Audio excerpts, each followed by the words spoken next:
की आताच्या कुटुंब व्यवस्थेमध्ये काही गोष्टी आपण लक्षात घेतल्या पाहिजे की 1975 साली आपल्याकडे ॲव्हरेज एज हे 50 वर्ष होतं. आज आपलं ॲव्हरेज एज हे 72 वर्ष झालेलं आहे आणि पुढच्या 20 वर्षांनी आपलं सरासरी वय किंवा ॲव्हरेज एज जी काही जगण्याचं आहे हे 85 वर्ष होणार आहे. आणि आता तर भारत हा अतिशय युवा देश आहे, पण हा जो काही आपला डेमोग्राफिक पिरॅमिड आहे हा दरवर्षी बदलत जाणार आहे.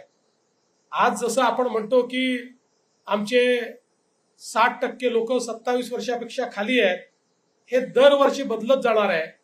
2035 नंतर आपल्याकडे वयस्कर लोकांची संख्या दरवर्षी वाढत जाणार आहे.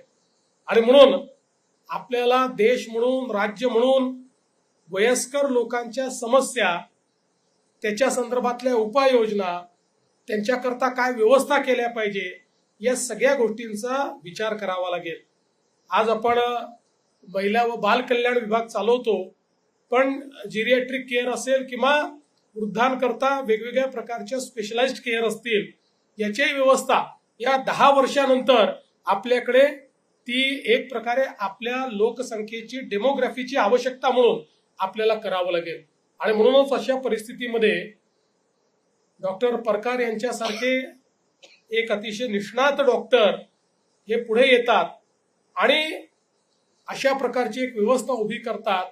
मला असं वाटतं की खऱ्या अर्थानं समाजामध्ये अशा प्रकारचं काम करणारी मंडळी आहेत, म्हणूनच हा समाज आपला योग्य प्रकारे त्या ठिकाणी चालतो.